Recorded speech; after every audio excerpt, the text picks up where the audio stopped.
अब थोड़ा हम लोग इन्वर्स के प्रॉपर्टी की बात करते हैं।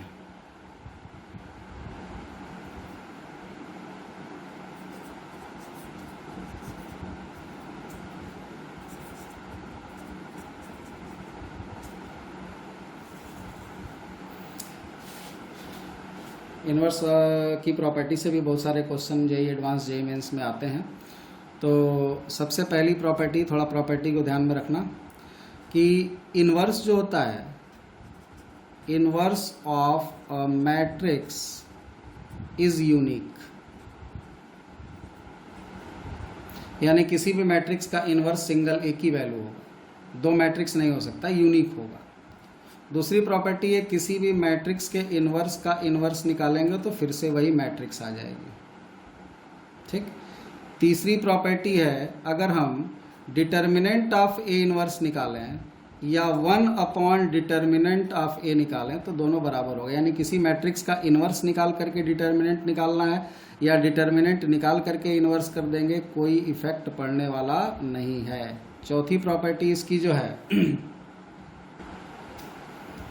ए का ट्रांसपोज किया तब इन्वर्स निकाला या ए का इन्वर्स निकाल करके तब ट्रांसपोज किया, दोनों सेम रिजल्ट देगा। ठीक है, क्लियर हो गया। बोर्ड में इसके क्वेश्चंस का प्रूफ भी पूछ सकता है, तो इसका प्रूफ थोड़ा सा देख लेते हैं हम लोग कैसे है। अब ए का इन्वर्स किसके बराबर होता है, आई एन के बराबर, ये चूंकि हमको पता है। अब अगर हम ए इन्वर्स का ट्रांसपोज निकाल दें तो आई एन का ट्रांसपोज तो आई एन ही हो जाएगा। फिलहाल हम लिख देते हैं आई का ट्रांसपोज, तो आइडेंटिटी मैट्रिक्स का ट्रांसपोज तो वही आइडेंटिटी मैट्रिक्स ही होती है। और यहाँ पे ट्रांसपोज डिस्ट्रीब्यूट हो जाएगा, तो प्रोडक्ट में ट्रांसपोज डिस्ट्रीब्यूट होता है तो रिवर्सिबल लॉ को सेटिस्फाई करता है। तो यहाँ ए इन्वर्स का ट्रांसपोज हुआ, ए का ट्रांसपोज हुआ और वैल्यू कितनी हो गई, आई एन के बराबर हो गई। अब यहाँ पर इसको अंदर बाहर कर सकते हैं। ठीक है, यहाँ ए का ट्रांसपोज है, यहाँ आई एन है।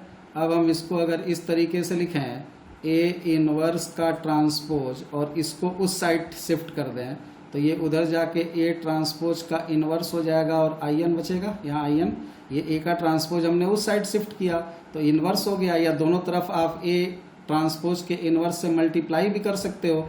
अब एक मैट्रिक्स में आई का मल्टीप्लाई करने पे कोई फर्क नहीं पड़ता, तो ये ए इनवर्स का ट्रांसपोज ए ट्रांसपोज के इनवर्स के बराबर हो गया। तो ये सिंपल सा एक प्रूफ इस तरीके से हम लोग कर सकते थे। ठीक, अब देखो और भी कुछ प्रॉपर्टीज देख लो। फिफ्थ प्रॉपर्टी, जैसे अगर ए तुम्हारा सिमेट्रिक है, ठीक है, तो ऐसी सिचुएशन में ए का इनवर्स भी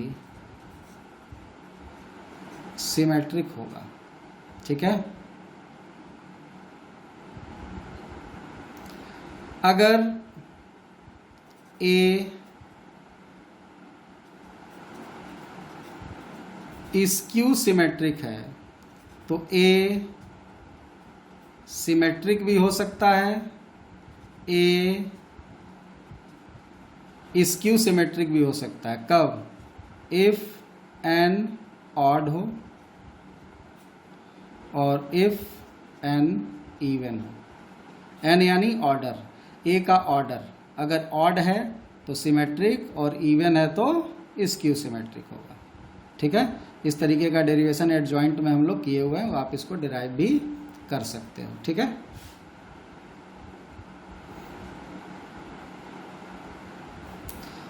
अब देखो एक प्रॉपर्टी और यहाँ पे थोड़ा सा इस पे दिमाग लगाना। हम लोग एक चीज़ याद है देखे थे शुरू में कि अगर ए बी और ए सी बराबर है तो ए और ए दोनों साइड से कैंसिल नहीं किया जा सकता। एक प्रॉपर्टी बताए थे, प्रोडक्ट में ध्यान होगा आपको। ठीक है, यहाँ पर अब एक प्रॉपर्टी याद रखना, अगर ए बी और ए सी बराबर है तो बी बराबर सी हो सकता है। कब, इफ ए इज इन्वर्टिबल। ए अगर इन्वर्टिबल होगा तब, ए अगर इन्वर्टिबल होगा, इन्वर्स अगर देगा, तब हम इसको इसके बराबर लिख सकते हैं। बात समझ में आ गई क्यों ऐसा हो रहा है? क्योंकि देखो अगर मान लो कि हम कहें कि ए बी बराबर ए सी, दोनों साइड इन्वर्स अप्लाई कर दो, ए इन्वर्स ए बी बराबर ए इन्वर्स ए सी, दोनों साइड ए इन्वर्स से मल्टीप्लाई कर दिया या अप्लाई कर दिया, ठीक है।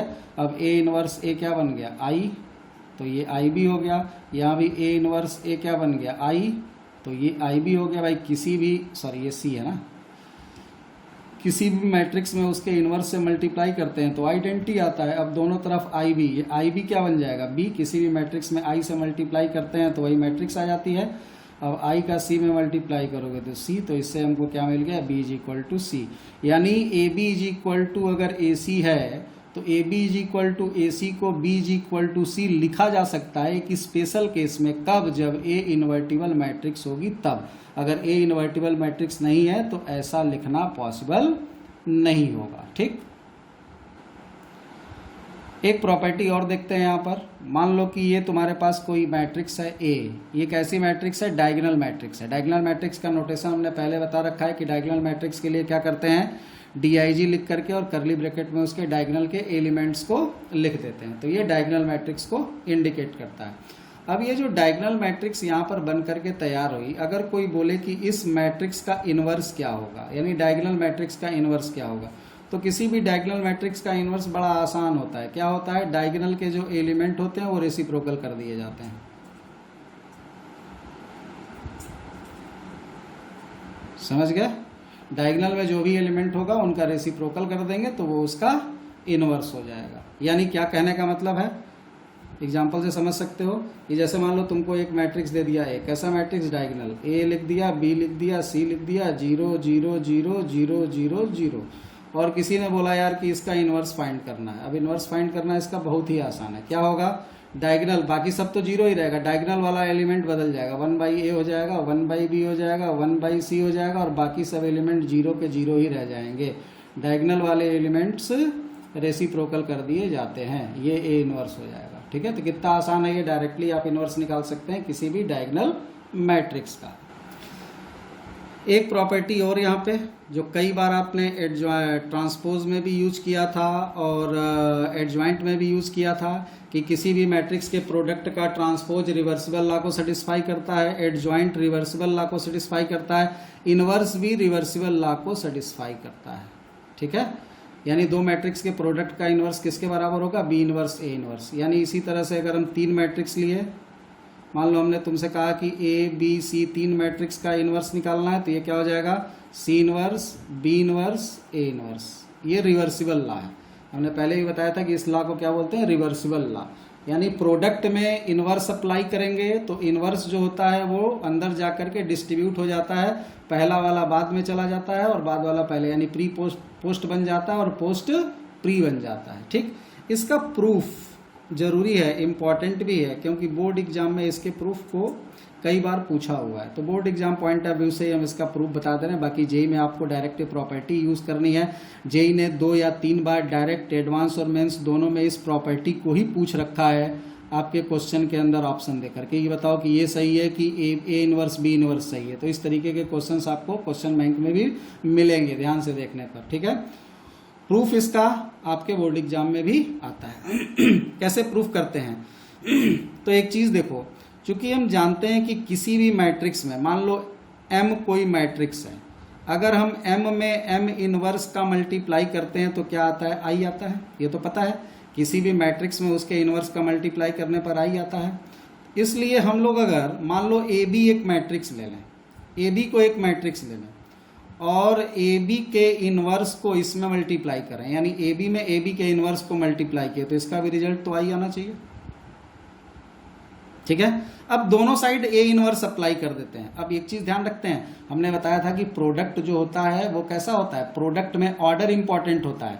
यानी अगर तुम A इनवर्स मान लो इसमें मल्टीप्लाई, इसमें किसी मैट्रिक्स से अगर मल्टीप्लाई करते हो तो इसमें भी उस मैट्रिक्स से मल्टीप्लाई करोगे, लेकिन ध्यान क्या रखोगे, इधर अगर तुम राइट से कर रहे हो तो उधर भी राइट से करोगे, और इसमें अगर लेफ्ट से कर रहे हो तो इसमें भी लेफ्ट से करोगे, क्योंकि ऑर्डर इंपॉर्टेंट है, ठीक है।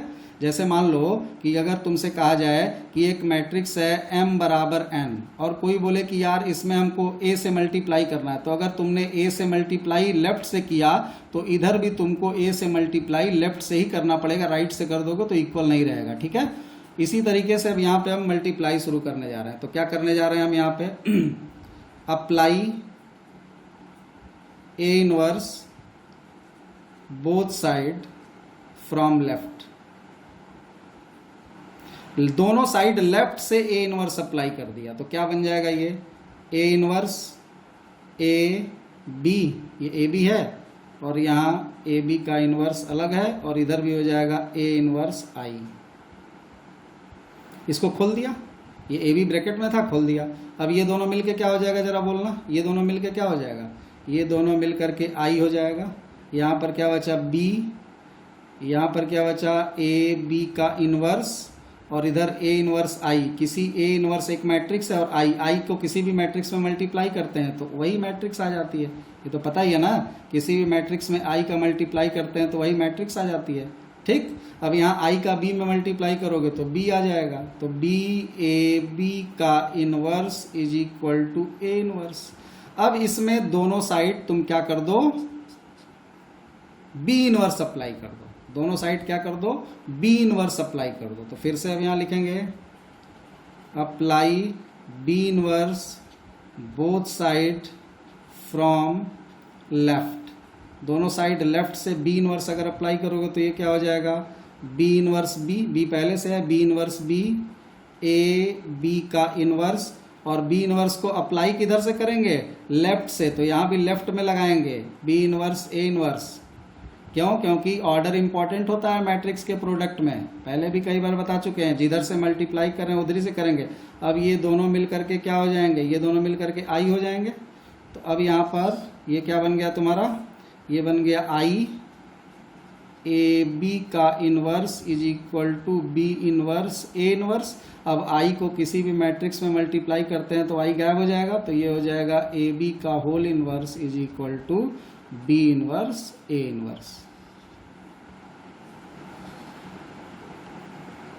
ठीक है, और यही हमारा हैंस प्रूफ्ड, यही हमको प्रूफ करना था। तो ये काफ़ी इंपॉर्टेंट प्रॉपर्टी है, डायरेक्ट जेई में कई बार क्वेश्चन पूछे गए हैं और इसका डेरिवेशन आप ध्यान रखिएगा, बहुत ही आसान डेरिवेशन है। जैसे यहाँ पर एम इनवर्स आई होता है तो यहाँ पर हमने ए बी को एक मैट्रिक्स और ए बी इनवर्स उसका इनवर्स हो गया, दोनों को मल्टीप्लाई करके आई कर दिया। अब एक बार इसमें क्या करना है, लेफ्ट से ए इनवर्स अप्लाई कर देना है और एक बार लेफ्ट से बी इनवर्स अप्लाई कर देना है, बस ये दोनों अप्लाई कर दिया, सीधे डिराइव हो गया। तो कई जगह किताबों में इसका डेरिवेशन बहुत उटपटांग तरीके से दिया हुआ है, ऑर्डर भी उसका सेट किया हुआ है इन्वर्स करके, तो उतना लंबा चौड़ा करने का जरूरत नहीं है। आप इतना अगर लिख देते हो तो आपको बोर्ड एग्जाम में फुल मार्क्स इस पे मिल जाएगा। ठीक,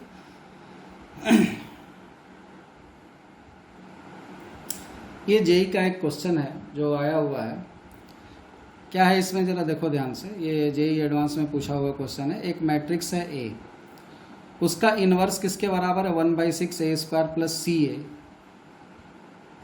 और plus D I, I identity है। Find C and D. I यहाँ पे आइडेंटिटी मैट्रिक्स है, ए यहाँ मैट्रिक्स दिया हुआ है। अब देखो यहाँ पर हो क्या रहा है एक्चुअल में, इस पूरे सिस्टम को जरा ध्यान से देखो तो यहाँ क्या हो रहा है। यहाँ पर तुमको एक मैट्रिक्स दी हुई है और उसका इनवर्स निकालना है, ठीक है। और इनवर्स जो निकालना है वो इनवर्स किस फॉर्म में है, इक्वेशन के फॉर्म में है। इनवर्स किस फॉर्म में है, इक्वेशन के फॉर्म में है। और अभी हमने थोड़ी देर पहले आपको बताया कि अगर किसी मैट्रिक्स का इनवर्स इक्वेशन के फॉर्म में होता है तो हम लोग वहाँ कैले हैमिल्टन का यूज़ करके क्वेश्चन को तुरंत सॉल्व कर लेते हैं। तो इस क्वेश्चन को अगर आपको सॉल्व करना है तो हम यहाँ चूँकि जानते हैं क्या कि a माइनस लैम्डा आई का डिटर्मिनांट 0 के बराबर होता है, कैले हैमिल्टन में हमने बताया था कि इस तरीके से हम एक इक्वेशन बना लेते हैं, क्या a minus lambda I is equal to 0। अब ये अगर हम बनाएंगे तो होगा क्या, तो हमको करना क्या है, इस a में से लैम्डा आई घटाना है। तो लैम्डा आई घटाने का मतलब आई में तो सारा एलिमेंट 0 होता है, बस डायगोनल वाले एलिमेंट लैम्डा आई में लैम्डा बन गए।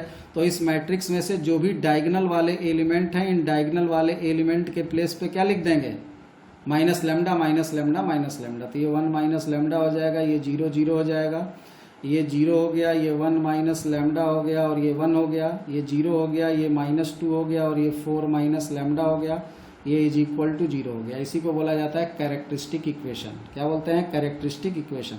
अब इसको अगर सॉल्व करें तो बड़ा सिंपल सा है सॉल्व करना डिटर्मिनेंट, क्योंकि 2 एलिमेंट इसके 0 हैं तो डायरेक्ट इसको एक्सटेंड करेंगे तो इसका एक्सपेंशन क्या हो जाएगा, 1 माइनस लैम्डा और इसका रो कॉलम छोड़ दिया तो ये बचा, तो इसका मल्टीप्लाई मतलब 1 माइनस लैम्डा 4 माइनस लैम्डा, और ये दोनों मल्टीप्लाई होगा तो +2 इज इक्वल टू 0 होगा, क्योंकि ये दोनों एलिमेंट के साथ जो भी एक्सपेंड आप करोगे इस डिटर्मिनेंट को तो वो तो दोनों 0 हो जाएंगे, क्योंकि 0 से मल्टीप्लाई होंगे। आप डायरेक्ट एक्सटेंड करना, देखना यही आएगा। ठीक है, सिंपली जिस फॉर्म में भी आप करते होगे। अब इसको आप मल्टीप्लाई कर दो, तो इसको देखो कई बार बच्चे एक काम और करते हैं कि इसको उधर ले जाके 0 कर दिया है, इसको उधर, नहीं, यहाँ पर करना क्या होता है कि पूरा मल्टीप्लाई करना होता है सिंपली, तब जाकर के वो कैरेक्टरिस्टिक इक्वेशन बनता है। यहाँ पे दिमाग मत लगा देना कि सर ये तो इक्वेशन है, लैम्डा की वैल्यू 1 आ गई और इसको सॉल्व करके लैम्डा की वैल्यू, तो हमें यहाँ लैम्डा की वैल्यू नहीं निकालनी है, बिल्कुल नहीं। हमें यहाँ पे कैरेक्टरिस्टिक इक्वेशन बनाना है, यानी लैम्डा को इंक्लूड करके इक्वेशन बनाना है। इक्वेशन का रिजल्ट नहीं निकालना है, सोल्यूशन नहीं निकालना है। ठीक है, जीरो ऑफ इक्वेशन नहीं फाइंड करना है, तो सीधे सीधे हमको यहाँ इक्वेशन फाइंड करना है, तो मल्टीप्लाई करो सीधे। तो यहाँ 1 माइनस लैम्डा, अब इसका अगर यहाँ पे मल्टीप्लाई किया जाएगा तो क्या होगा, 1 4 जा, यहाँ 4 हो गया, 1 माइनस लैम्डा तो minus lambda, -4 lambda plus lambda square और +2 इज इक्वल टू 0 होगा। अब यहाँ पे इसको लिख सकते हैं 1 माइनस लैम्डा, और यहाँ पे क्या लिख दिया, lambda square -5 lambda plus 6 is equal to 0। ठीक, फैक्टराइज नहीं करना है कि अब इसको फैक्टराइज किया, इक्वेशन बनाना है, मल्टीप्लाई करेंगे तो पूरा एक्सटेंड करेंगे, खोलेंगे, कैरेक्टरिस्टिक इक्वेशन कंप्लीट फॉर्मेट में बनाएंगे। तो यहाँ पे क्या हो जाएगा कैरेक्टरिस्टिक इक्वेशन, तो इसका फिर मल्टीप्लाई करेंगे तो lambda square -5 lambda plus 6 minus lambda cube plus 5 lambda square -6 lambda is equal to 0। अब थोड़ा सा इसको और कायदे से लिख सकते हैं, माइनस की जगह चलो माइनस से मल्टीप्लाई कर देते हैं, तो ये लैम्डा क्यूब हो गया, और ये 5 लैम्डा स्क्वायर और लैम्डा स्क्वायर 6, तो ये हो जाएगा -6 लैम्डा स्क्वायर, -5 लैम्डा -6 लैम्डा तो -11 लैम्डा, तो +11 लैम्डा हो जाएगा। और कांस्टेंट कितना है यहाँ पे दिखाई दे रहा, तो कांस्टेंट है 6, तो +6 इज इक्वल टू क्या आ गया, 0 आ गया। तो +6 नहीं होगा, सॉरी, यहाँ पे -6 होगा, क्योंकि हमने माइनस से मल्टीप्लाई भी कर दिया एक ही स्टेप में। ठीक है, अब ये क्या बन गया तुम्हारा कैरेक्टरिस्टिक इक्वेशन, ये क्या बन गया कैरेक्टरिस्टिक इक्वेशन। कैले हैमिल्टन ने क्या बोला था, तो according to Cayley Hamilton theorem, Cayley Hamilton theorem में हमने क्या पढ़ा था कि every characteristic equation satisfy by matrix, matrix से सेटिस्फाई होता है। मैट्रिक्स से सेटिस्फाई होने का मतलब कि ये जो आपके पास कैरेक्टरिस्टिक इक्वेशन आया, इस कैरेक्टरिस्टिक इक्वेशन में आप लैम्डा की जगह ए लिख सकते हैं, तो क्या हो जाएगा, a का क्यूब -6a का स्क्वायर प्लस 11a -6। अब हमने आपको पहले भी बता रखा है कि इसके पहले यहाँ पर लैम्डा एक कांस्टेंट की, एक वेरिएबल की तरह यूज हो रहा था, नंबर की तरह यूज हो रहा था, स्केलर नंबर की तरह, लेकिन उसके जगह जब हमने ए रख दिया तो ये मैट्रिक्स बन गया, क्योंकि ए यहाँ एक मैट्रिक्स है, और जब ये मैट्रिक्स बन गया और 6 एक नंबर है, तो मैट्रिक्स और नंबर का आपस में कैलकुलेशन पॉसिबल नहीं है, तो इस नंबर को भी हम लोग मैट्रिक्स बनाते हैं। कैसे, आई से मल्टीप्लाई करके। ये हमने पहले भी बता रखा है आपको कि किसी भी कैरेक्टरिस्टिक इक्वेशन को जब भी हम इस तरीके से मैट्रिक्स इक्वेशन में कन्वर्ट करेंगे, ये कैरेक्टरिस्टिक इक्वेशन है और ये मैट्रिक्स इक्वेशन है, तो कैरेक्टरिस्टिक इक्वेशन को जब भी मैट्रिक्स इक्वेशन में कन्वर्ट करेंगे by replacing lambda by A, lambda को मैट्रिक्स ए से रिप्लेस करने पर, तो जो उसका कांस्टेंट टर्म होगा वो हमेशा आई से मल्टीप्लाई करके लिखा जाता है, क्योंकि वो भी एक मैट्रिक्स फॉर्मेट में होना चाहिए। ठीक है, अब यहाँ पर हम लोग को ए इनवर्स चाहिए, तो हम ए इनवर्स के लिए क्या करते हैं, ए इनवर्स से मल्टीप्लाई कर दें, तो यहाँ ए इनवर्स से मल्टीप्लाई कर देंगे, तो लिख देते हैं apply A inverse both side, दोनों साइड ए इनवर्स अप्लाई कर दो, तो 0 में ए इनवर्स अप्लाई करने पर तो 0 ही रह जाएगा, कोई फर्क नहीं पड़ेगा। यहाँ ए इनवर्स अप्लाई करोगे तो ये ए स्क्वायर हो जाएगा, ये 6a हो जाएगा, और ये प्लस क्या हो जाएगा 11, ए इनवर्स और ए बन जाएगा क्या मल्टीप्लाई होके आई, ठीक, और -6 A inverse is equal to 0। ये आई है तो आई में ए इनवर्स का मल्टीप्लाई करेंगे तो ए इनवर्स, इसको उस साइड लेते जाएंगे तो 6 A inverse is equal to हो जाएगा ए स्क्वायर -6a प्लस 11i। ठीक है, अब यहाँ पर ए इनवर्स की वैल्यू कितनी हो जाएगी 1/6 ए स्क्वायर -6a प्लस 11i। ठीक, अब जरा देखो जो तुम्हारा क्वेश्चन था उसको, तुम्हारा जो क्वेश्चन था वो क्या निकालना था, ये तुम्हारा इन्वर्स आया हुआ था और तुमसे पूछ रहा था कि अगर इस मैट्रिक्स का इन्वर्स ये है तो सी डी की वैल्यू क्या है। तो जरा तुम अपने इस रिजल्ट में देखो कि तुमने जो रिजल्ट निकाला वो रिजल्ट क्या तुम्हारा उसी फॉर्म में आया है जिस फॉर्म में तुम्हारा इन्वर्स दिया हुआ था, उसी फॉर्म में आया है। तो उसी फॉर्म में आया है तो जरा तुम देखो सी के प्लेस पे क्या लिखा हुआ है, यहाँ सी के प्लेस पे क्या लिखा हुआ है, सी के प्लेस पे -6 लिखा हुआ है और डी के प्लेस पे क्या लिखा हुआ है, 11 लिखा हुआ है। तो हम यहाँ बोल सकते हैं कि हमारा जो क्वेश्चन है उसमें सी की वैल्यू कितनी होगी, -6 होगी और डी की वैल्यू कितनी होगी, 11 होगी। यही हमारा क्या हो जाएगा, आंसर हो जाएगा। ठीक है, तो इस तरीके से हम लोग कैले हैमिल्टन का इस्तेमाल करके ऐसे क्वेश्चंस को आसानी से सॉल्व कर सकते हैं। ठीक, अब हम लोग आगे के वीडियो में एक थोड़ा लंबा जाएगा उसका क्लास, एक ही साथ उसको कंप्लीट करेंगे, एलिमेंट्री ट्रांसफॉर्मेशन मेथड से इन्वर्स निकालने का। एलिमेंट्री ट्रांसफॉर्मेशन मेथड से जो हमें इन्वर्स निकालना है, जो लोग इस वीडियो के जस्ट बाद वाला जो वीडियो बनेगा उस वीडियो को अगर आप केवल जेई एडवांस या जेई मेंस के लिए देख रहे हैं, आप बोर्ड एग्जाम दे चुके हैं, बोर्ड एग्जाम की प्रिपरेशन कर नहीं आपको बोर्ड एग्जाम देना है, आप डायरेक्टली जेई एडवांस या जेई मेंस देने जा रहे हैं, तो आप उस एलिमेंट्री रो ट्रांसफॉर्मेशन या एलिमेंट्री कॉलम ट्रांसफॉर्मेशन से इन्वर्स को स्किप कर सकते हैं वीडियो से। उस वीडियो को देखने की आपको बहुत आवश्यकता नहीं है, आप इन्वर्स को यहीं तक पढ़ के जेई का कोई भी क्वेश्चन कर सकते हैं। और जिन्हें बोर्ड एग्जाम देना है वो बोर्ड एग्जाम देने के लिए इस वीडियो के जस्ट बाद वाला इन्वर्स वाला वीडियो बहुत केयरफुली, बहुत ध्यान से समझते हुए देखेंगे, क्योंकि इन्वर्स निकालने का वो जो मेथड हम अगले वीडियो में बनाने जा रहे हैं या जो अगले वीडियो में बनाएंगे वो आपके बोर्ड पॉइंट ऑफ व्यू से वेरी वेरी इंपॉर्टेंट है, क्योंकि वो मेथड आपके, चाहे आप किसी भी बोर्ड के स्टूडेंट हों, लगभग हर बोर्ड में हाईएस्ट मार्क्स में क्वेश्चन पूछा जाता है। यानी सीबीएसई के, और सीबीएसई में अगर हाईएस्ट मार्क्स का क्वेश्चन 6 नंबर का आता है तो एलिमेंट्री रो ट्रांसफॉर्मेशन मेथड से इन्वर्स निकालना आई थिंक हर साल पूछा जाता है एक क्वेश्चन 6 नंबर का। तो उस मेथड को आप डेफिनेटली देख लीजिएगा, केयरफुली देख लीजिएगा। एनसीईआरटी में जितने भी क्वेश्चंस होंगे बार बार उसकी प्रैक्टिस करिएगा, अलग से क्वेश्चन लेकर के प्रैक्टिस करने की जरूरत नहीं है। उन्हीं क्वेश्चंस को आप बार बार प्रैक्टिस 2 बार 3 बार 4 बार कर लोगे, आपका बोर्ड एग्जाम में स्पीड भी अच्छी रहेगी और तुरंत क्वेश्चन सॉल्व भी हो जाएगा। ठीक है, और बाकी जिन्हें केवल जेई एडवांस या जेई मेंस के लिए वीडियो देखना है, बोर्ड एग्जाम पास आउट कर चुके हैं या एग्जाम दे चुके हैं, वो इस अगले वीडियो को, इसके जस्ट बाद वाले को स्किप कर सकते हैं, कोई प्रॉब्लम नहीं है। Okay, thank you.